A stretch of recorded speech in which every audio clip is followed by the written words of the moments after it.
What's going on YouTube? Omega Lightning here with another video for you, and today we're going to talk about the upcoming changes to Dead by Daylight that Behavior Interactive wants to do.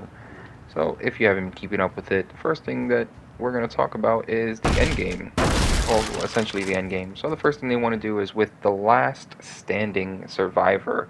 So if your teammates are dead on the hook or on the ground, then last standing thing will activate, and you and the killer will both have your senses heightened, and this will only end if the killer downs you or you unhook somebody.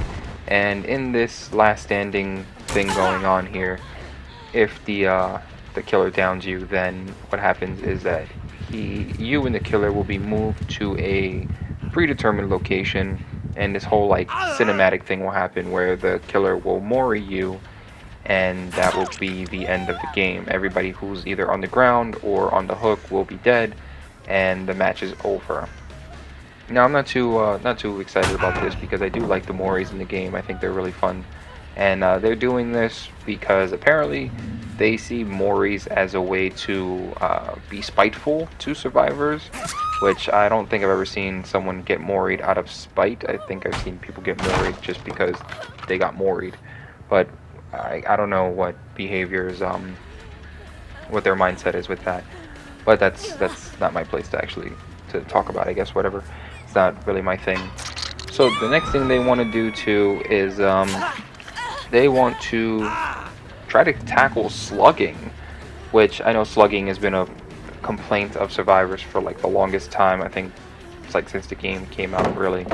But the way they want to tackle slugging is that they're going to make unbreakable base kit, and by doing that they're going to have to rework a whole bunch of perks like Soul Guard, No Mither, Boon Exponential. They're all going to have to be reworked, and because of the last standing thing, perks like Rancor and Hex Devour Hope will also have to be reworked, and Unbreakable being base kit. So with level 1 it's 80% recovery, 90% for level 2, and 100% for level 3. Rancor is going to be that when all the generators are fixed, all the generators are repaired, for 5 seconds the Obsession's aura will be revealed, and they will be permanently inflicted with exposed, and they can no longer be moried the way they can now. And lastly, with Hex Devour Hope, once you get 5 stacks of Devour Hope, instead of being able to mori everyone, what happens is that anybody placed on a hook will instantly be killed and sacrificed. So it doesn't matter if you're like 1 hook in or 2 hooks in, you're just automatically out the game. Not my favorite update, but we'll have to see what happens with it. And then the next thing, I guess, is the moris themselves, like the offerings. So for the Cypress Memento Mori, instead of being able to kill the last survivor, it'll instead give you 8,000 blood points if you at least kill 2 survivors and the match ends in a finishing Mori cinematic. 12,000 for the green Moris, which is the Ivory, and you kill at least 3 survivors and the match finishes in a finishing Mori. And for the Eerie Moris, which is the Ebony, you gain 20,000, but you do have to sacrifice or kill all 4 survivors and get the finishing Mori as well. I'm not really a big fan of it. I rarely use Moris, but at the same time, like, I like using them. I like using Devour Hope, so it kind of sucks that they're taking it out. But they are trying to tackle slugging, I guess. But you're gonna end up there's gonna be something new that happens where it's not gonna matter. They're gonna have to redo it again or something. And lastly, the last thing to talk about is the alleged leak that came out for the next chapter of Dead by Daylight, which the next chapter should be coming out next month in October sometime, I think. And it's supposed to be For Honor, which if you remember, it was like maybe at the beginning of this year or the end of last year. I don't really remember when it was, but For Honor hosted Dead by Daylight, where they had the Trapper as a field boss in I think it's called like Dominion or something. I haven't played For Honor in years, but Trapper would be like a boss that you had to fight, and he was really overpowered. So it kind of corroborates with what they said earlier in the year with the leak being that Chapter 26 was a licensed killer. Well, no, they didn't say it was a licensed killer at first. They said that Chapter 26 was a knight. And recently they said that Chapter 26 was also a licensed killer. So I'm guessing this is the license they were talking about. Not entirely sure whose license. Maybe Ubisoft, because Ubisoft, I'm pretty sure they own For Honor, I guess.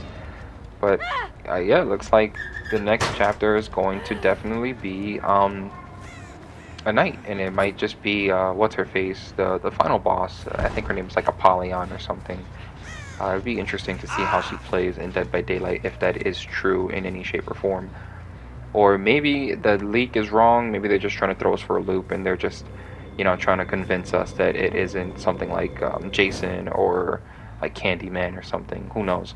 But the PTB should be going live. I think they said this week, because those announcements came out last week, and they said that the PTB was the following week. So maybe it is this coming week at the end of September.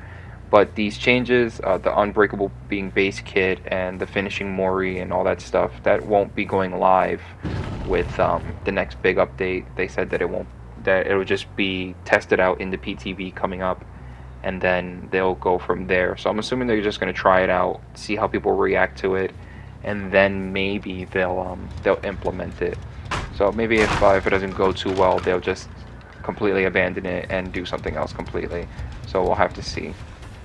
But I'm still have my fingers crossed that the next killer will be Jason Voorhees, because I know a lot of people have been waiting for Friday the 13th to come to Dead by Daylight for quite some time now, and we have Trapper, who is he's like Jason's distant cousin. We'll just say he's distant cousin. But let me know what you guys think. I'd be interested to see what your guys' opinion is on this. Are you excited for Honor to be maybe the next chapter in DBD? What's your thoughts on Unbreakable being base kit and the Mori's being taken out of the game, and this whole new last standing survivor thing that they're going for? Me personally, I'd have to see it and try it out to let you know if I like it or not. But I know some YouTubers are already complaining about it. They're not fans of it, which I understand, but we can't all get what we want, right? The last update was very killer sided. I guess Unbreakable being base kit is supposed to try to balance that out, because the stats came out that more killers are winning more matches now than survivors. Survivors are escaping way less than they were before. I guess this is their way to try to fix that, but we'll see. Let me know what you guys think in the comments below. If you haven't already, like this video, subscribe to the channel, and turn on notifications so you know when I upload new stuff. And I will see you guys in the next one. I hope you guys have a great day and stuff.